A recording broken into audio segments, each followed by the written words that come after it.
우리 주변에 보면 타인의 영향을 받아 인생이 완전히 변한 사람들을 종종 찾아볼 수 있습니다. 예를 들면 내 몸이 힘들어야 손님의 입이 즐겁다라는 말과 돈가스에 미쳐야 한다라는 명언을 했던 연돈의 김응서 사장님이 있습니다.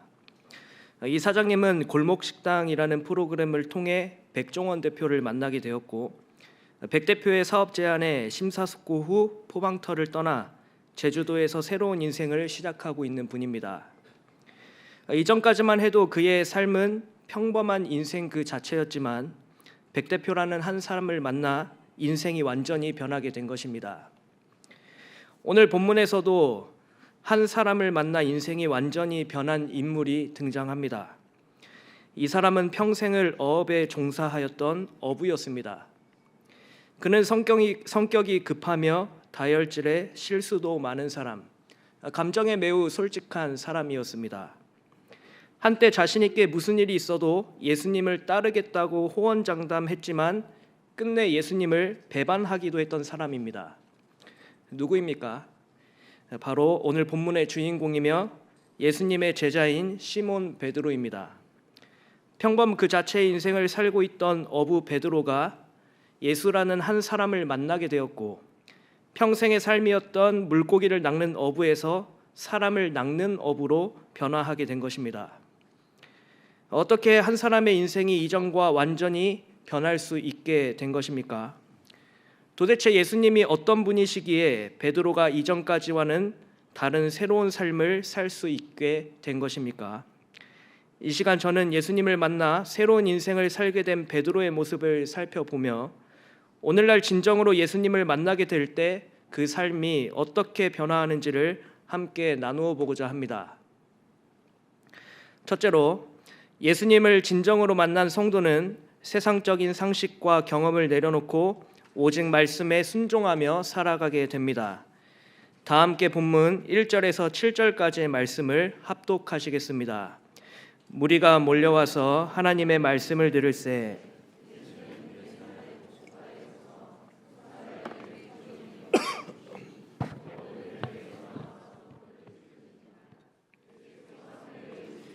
그 배는 시몬의 배라. 육지에서 조금 떼기를 청하시고 앉으사 배에서 무리를 가르치시더니 말씀을 마치시고 시몬에게 이르시되 깊은 데로 가서 그물을 내려 고기를 잡으라. 시몬이 대답하여 이르되 선생님, 우리들이 밤이 새도록 수고하였으되 잡은 것이 없지만은 말씀에 의지하여 내가 그물을 내리리이다 하고, 그렇게 하니 고기를 잡은 것이 심이 많아 그물이 찢어지는지라.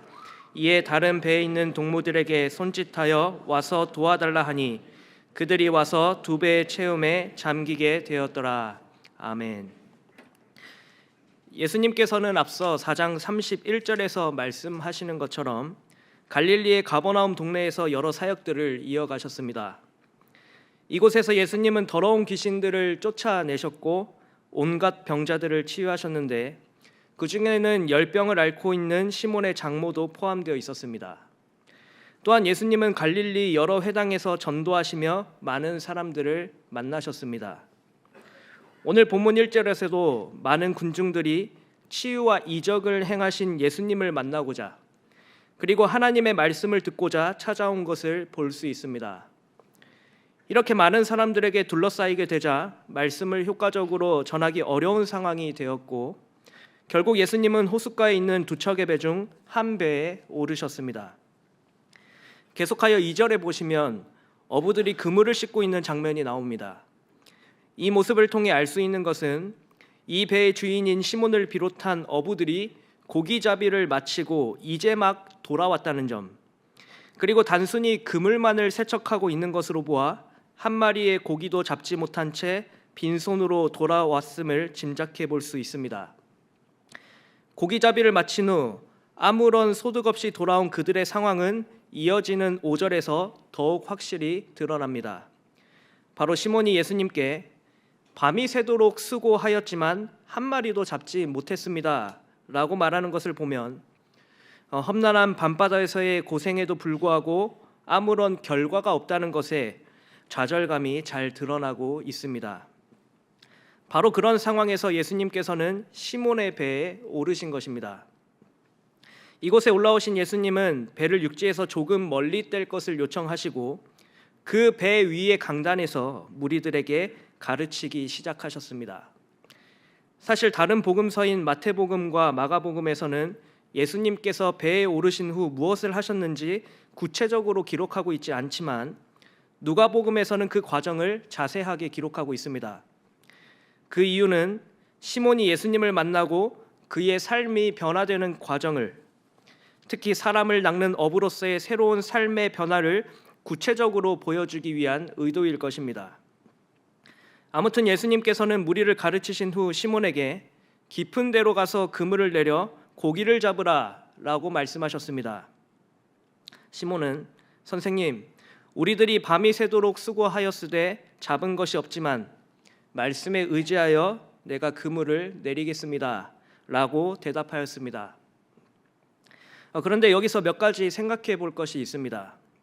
그것은 예수님께서 어떤 가르침을 주셨기에 시몬에게 그물을 내리라 라는 명령을 주고 계신 것인지, 그리고 세척한 그물을 다시 바다로 내리는 행동을 곧바로 취할 수 있었는지에 대한 이유가 무엇인지에 대한 것입니다. 이러한 궁금증을 해결하기 위해서는 본문 3절에서 가르치시더니에 해당하는 헬라어 디다스코, 즉 예수님께서 하신 가르침의 사역이 다른 곳에서 어떻게 나타났는지를 잠시 살펴보아야 합니다. 이 가르침은 복음서 곳곳에서 반복적으로 나타나는데, 예를 들어 마태복음 4장 23절에서는 예수님께서 천국 복음을 전파하실 때 디다스코가 사용되었고, 마가복음 8장 31절에서는 예수님께서 제자들에게 자신이 고난받고 죽임을 당하며 사흘 만에 부활할 것을 가르치실 때도 같은 단어가 사용되었습니다. 요한복음 7장 28절에서도 예수님은 하나님이 자신을 보내셨다는 가르침을 전하실 때에도 이 용어를 사용하셨습니다. 이처럼 복음서에서 반복적으로 사용되고 있는 디다스코는 예수님의 공생애에서 가장 중요한 사역 중 하나였습니다. 그리고 그 가르침은 일반 사람들과는 차원이 다른 내용이었습니다. 그래서 마태복음 7장 29절에서는 예수님의 가르침을 두고 이는 그 가르치시는 것이 권위 있는 자와 같고 그들의 서기관과 같지 아니함일러라 라고 말씀했던 것입니다. 이러한 맥락에서 예수님의 가르침은 한마디로 요약됩니다. 그것은 복음입니다. 주 예수 그리스도의 복음을 믿고 회개해야 한다는 것, 천국이 다시 가까웠으니 반드시 복음을 접해야 한다는 것, 죽어가는 자들에게 반드시 필요한 것이 복음이라는 것, 이 복음의 정수가 디다스코, 즉 예수님의 가르침 안에 담겨 있었던 핵심 내용이었던 것입니다. 다시 본문으로 돌아와서 예수님께서 시몬에게 주셨던 가르침 역시 복음에 대한 것이 분명해 보입니다. 그 근거는 예수님께서 시몬에게 사람을 취하리라 라는 명령을 주고 계심을 볼 때 더욱 확실해집니다. 그러므로 깊은 곳에 가서 그물을 내리라고 하는 이 명령은 깊은 바다와 같은 어둠 속에 갇혀있는 불쌍한 생명에게, 복음의 정수를 듣지 못한 채 점점 죽어가는 불쌍한 영혼들에게 복음의 그물을 내리라는 명령, 일종의 전도 예행 연습으로 볼 수 있는 것입니다. 결국 예수님께서 의도하신 대로 시몬은 그 가르침, 복음의 메시지를 듣고 삶이 변화하기 시작하였습니다. 본문 5절에 기록되어 있는 대로 기존에 알고 있던 세상의 가치와 지식을 과감히 버리고 오직 말씀에 의지하여 그물을 내린 순종의 삶으로 변화한 것입니다. 깊은 데로 가서 그물을 내리는 것이 얼마나 어리석은 일인지 평생을 어업에 종사했던 시몬은 너무나도 잘 알고 있었지만 예수님이 가르쳐 주신 그 복음의 말씀은 그의 심령과 행동을 변화시키기에 충분했습니다.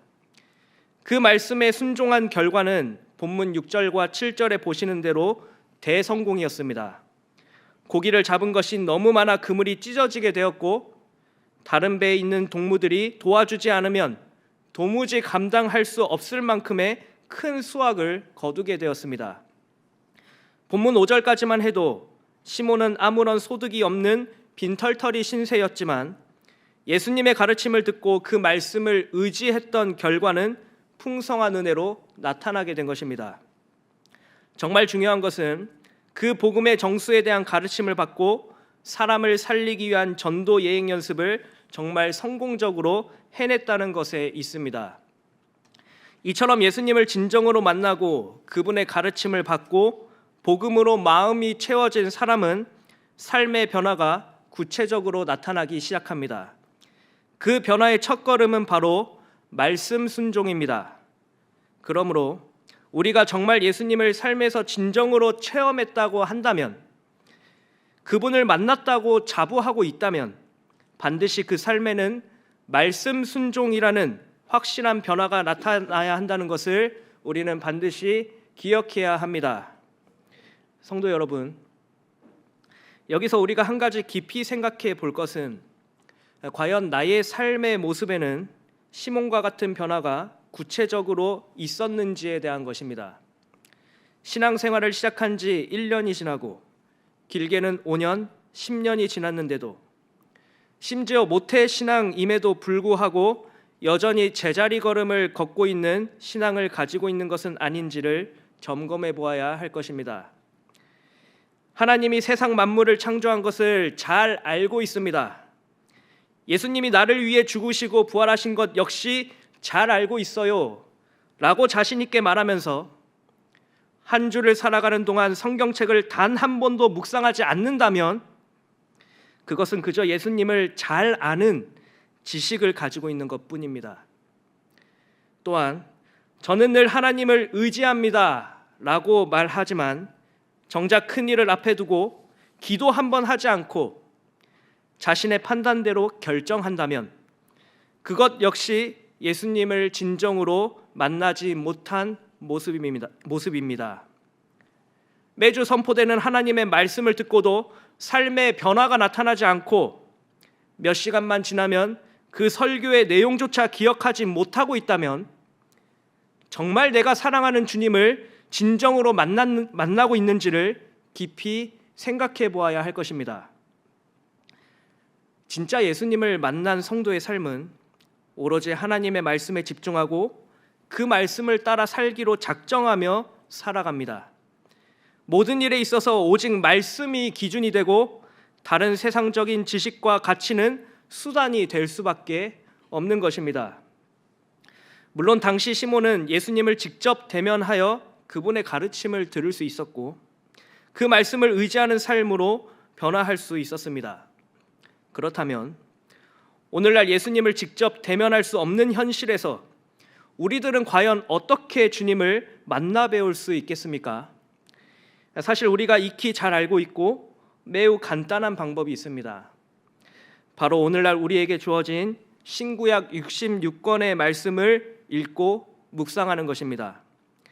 예수님께서 회당과 예루살렘과 여러 지역을 두루 다니시면서 가르치신 그 내용이 우리가 가지고 다니는 성경책에 그대로 담겨 있습니다.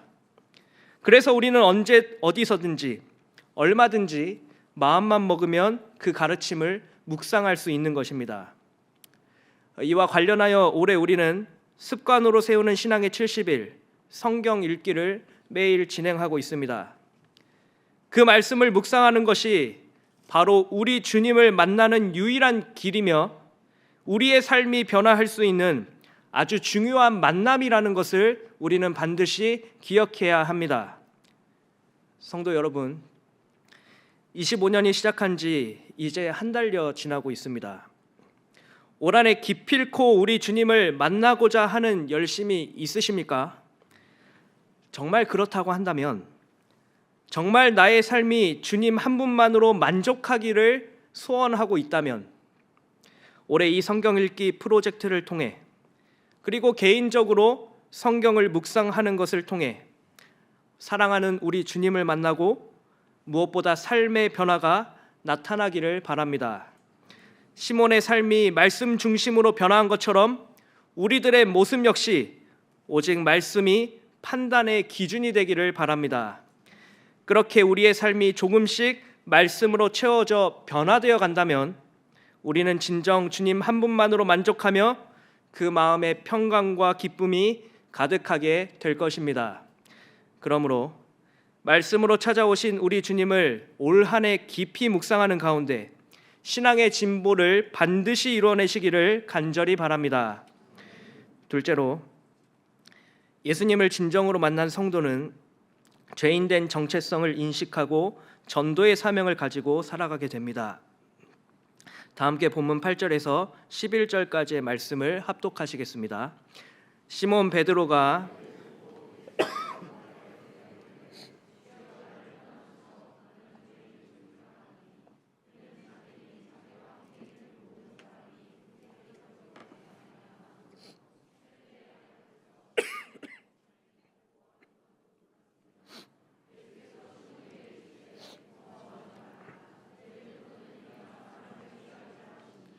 그들이 베드로를 육지에 대고 모든 것을 버려두고 예수를 따르니라.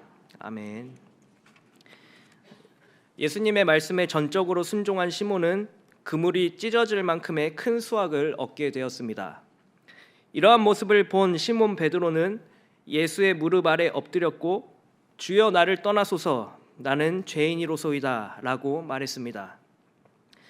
그런데 본문 8절에서 잠시 살펴보아야 할 두 가지의 모습이 있습니다. 먼저 8절에서는 시몬의 이름을 시몬 베드로라고 지칭하고 있다는 점과 또 문맥과 전혀 상관이 없어 보이는 신앙 고백이 등장하고 있다는 점입니다. 저자 누가가 그의 이름을 시몬 베드로라고 굳이 언급하고 있는 이유는 시몬의 인생에 중대한 변화를 보여주기 위한 것으로 보입니다.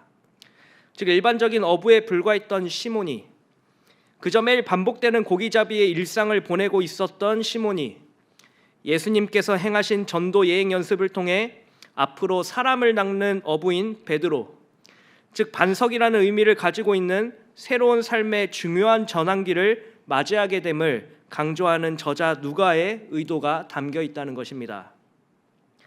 두 번째, 시몬 베드로의 신앙 고백은 예수님이 보통 사람과는 완전히 다른 지존자이심을 깨달았기 때문입니다. 다시 말해 인간 시몬의 실패를 완전한 성공으로 바꾸어 주신 주님의 능력을 보게 되자 그의 온몸의 모든 신경세포와 감각은 그야말로 쭈뼛서기 시작하였고 거룩하신 존재 앞에서의 두려움과 겸손은 곧 인간의 죄인됨을 인식하는 신앙 고백으로 이어지게 된 것입니다. 이는 마치 이사야 선지자가 완전 무결하시고 거룩하신 하나님을 만나 뵈었을 때 화로다 나로 망하게 되었도다 라고 고백하는 것과 비슷하게 보여집니다. 또한 시몬 베드로와 마찬가지로 본문 9절에 함께 등장하는 모든 사람도 그 광경을 보고 놀랐으며 10절에 야고보와 요한 역시 놀라는 장면이 등장하는데 이러한 반응 역시 앞서 베드로가 신앙 고백을 했던 그 감정과 같은 것이었습니다. 그러므로 시몬 베드로라는 이름의 변화와 그의 신앙 고백은 예수님을 진정으로 만나게 된 사람이라면 당연하게 나타나야 할 모습임을 시사해 주는 것입니다. 이렇게 거룩하신 이 앞에서의 두려움과 겸손함으로 눈을 들 수 없었던 시몬에게 예수님께서는 부드럽고 온화한 음성으로 무서워하지 말라라고 말씀하셨습니다. 그리고 그에게 본문 10절의 말씀과 같이 이제 후로는 내가 사람을 취하리라 라는 새로운 사명을 주셨습니다. 여기서 사람을 취한다 라는 말은 위험에서 생명을 건져낸다 라는 뜻을 가지고 있습니다. 즉 사람을 취해야 하는 사명은 앞서 깊은 바다로 그물을 던져 많은 물고기를 건져낸 것처럼 혼돈과 공허와 음부와 같은 바다, 한 치 앞도 볼 수 없는 죄의 심연에 빠져 허우적거리는 불쌍한 생명들에게 그물을 던져 살리라는 전도의 사명으로 보아야 합니다. 여기서 저는 한 가지 주목해서 보려고 합니다.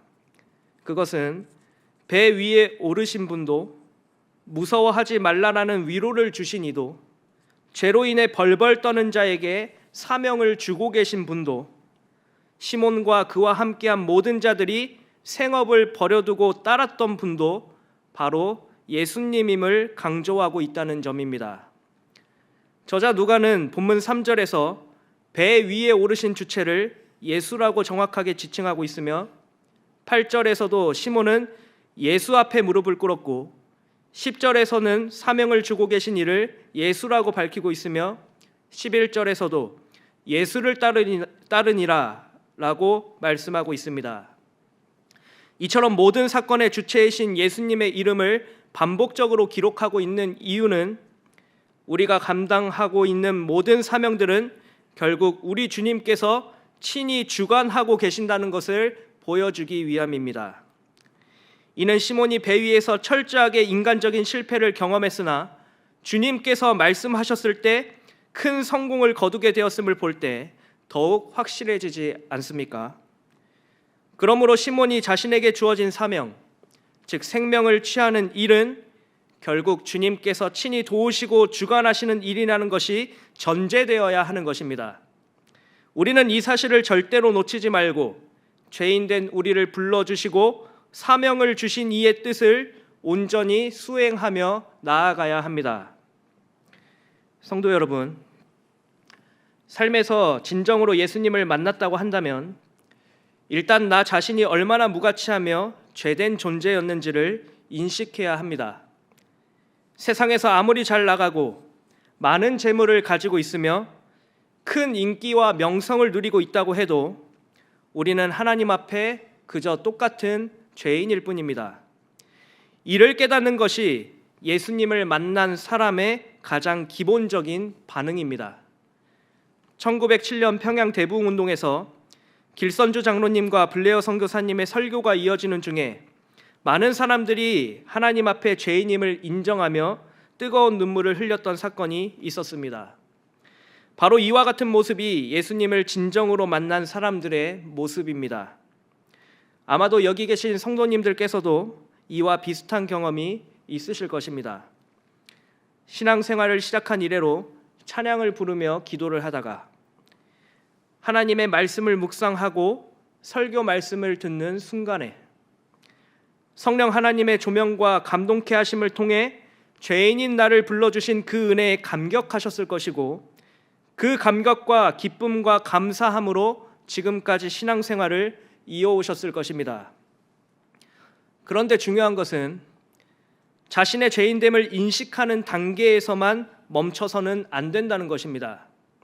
우리는 한 걸음 더 나아가 우리에게 새로운 사명을 더해 주신 그분의 음성, 즉 전도의 사명을 해내야 한다는 것입니다. 깊은 심연에서 허우적거리는 많은 고깃대를 무트로 건져내는 일을 감당해야 합니다. 사랑하는 가족과 친척들을 위해, 믿지 않는 친구를 위해, 나의 회사 동료와 이웃들을 위해, 이외에도 수많은 생명에게 그물을 내리는 일을 쉬지 말고 지속해야 합니다. 그 중에서도 우리가 반드시 기억해야 할 것은 주님의 명령에 따라 그물을 내리는 일을 열심히 하면 되는 것이지 그 뒤에 결과를 내시는 분이 바로 우리 주님이시라는 것을 확신해야 한다는 것입니다. 시몬이 말씀에 의지하여 그물을 내렸을 때 그 결과를 누가 주셨습니까? 바로 주님께서 주셨습니다. 마찬가지로 오늘날 우리의 손으로 그물을 내릴 때에도 동일하게 역사하시는 분은 바로 우리 주님이십니다. 다시 말하면 그물을 내리지 않으면 그 능력을 절대로 체험할 수 없다는 것입니다. 내 힘과 노력과 지식과 말투, 모든 것이 부족하게 여겨진다고 판단해서 나에게는 전도할 능력이 전혀 없는 것 같아서 하지 못한다고, 어차피 저들은 듣지 않을 것이니 포기해버리는 것은 크신 주님의 능력을 함부로 폄훼하는 것이나 다름없음을 우리는 꼭 기억해야 합니다. 성도 여러분, 예수님을 만난 성도는 우리 주님께서 반드시 결과를 주실 줄을 굳게 믿고 전도의 사명을 감당하며 살아가게 됩니다. 우리는 시몬과 동업자들이 자신의 삶의 수단이었던 배를 육지에 버리고 예수를 따랐던 것처럼 이제 후로는 사람을 취하라는 새로운 인생의 목적을 받게 된 그리스도인입니다. 죄로 얼룩져 있는 우리들에게 손을 내미시며 일으켜 주시고 많은 사람의 생명을 취하는 복된 일을 감당하게 하셨으니 이제 우리는 모든 결과를 하나님께 맡겨드리고 기쁨으로 생명의 그물을 내려야 할 것입니다. 그러므로 이 귀한 말씀을 마음판에 깊이 새기고 죄인인 우리를 불러주시고 그물을 던지라는 사명을 반드시 수행하는 가운데 넘치도록 풍성한 열매를 맺으시는 경양의 모든 성도가 되시기를 바랍니다. 사랑하는 경양의 성도 여러분, 예수님이 시몬의 배 위에 오르신 것은 그의 생업의 현장, 다시 말해서 그의 인생 위에 오르신 것입니다. 예수님께서 친히 그의 인생 위에 올라가셨고 그 위에서 복음을 가르치셨으며 그 위에서 전도의 사명을 주시며 새로운 삶을 살게 하셨습니다. 시몬의 삶은 이전과는 전혀 다른 새로운 삶, 완전히 변화되어 예수를 따르는 그러한 삶의 가치를 누구보다 확실히 깨닫게 되었습니다. 그렇다면 오늘날 우리의 삶의 터전 위에 과연 누가 올라와 있습니까? 생업의 현장에서 고군분투하시며 살아가는 까닭에, 너무나도 힘든 하루를 보내고 있는 까닭에 우리 인생에 올라와 계신 주님을 보지 못하고 오히려 생업에 꼭 필요한 물질을 비롯한 다른 어떤 것들로 대체하고 있지는 않으십니까? 우리는 우리 인생이라는 배 위에 올라와 계신 주님을 반드시 제대로 만나야 합니다. 그러기 위해서는 늘 말씀을 묵상하고 그 말씀을 의지하며 살아가야 합니다. 또한 말씀을 묵상하는 중에 죄된 나의 모습을 정확하게 인식하고 그런 나에게 천국 복음을 증거하는 전도자의 사명을 주셨음에 늘 감사해야 합니다. 정말 예수님을 인생에서 만났다고 한다면 이전까지와는 다른 새로운 삶, 모든 가치와 지식을 버리고 오직 말씀을 중심으로, 예수님을 중심으로 살아가게 되는 것입니다. 혹시라도 지금까지 예수님을 믿는다고 말하면서도 인생에 아무런 변화가 나타나지 않았다면 바로 이 시간부터는 새로운 삶으로 변화하기를 결단하시기를 바랍니다. 그러므로 오직 말씀을 의지하고 죄된 나의 본성에도 불구하고 전도자로 불러주신 그 명령을 각자의 자리에서 힘써 감당함으로써 올 한해 그물이 찢어지도록 풍성하게 베풀어 주시는 은혜의 결과를 맛보시는 경양의 모든 성도들이 되시기를 주님의 이름으로 간절히 축원합니다.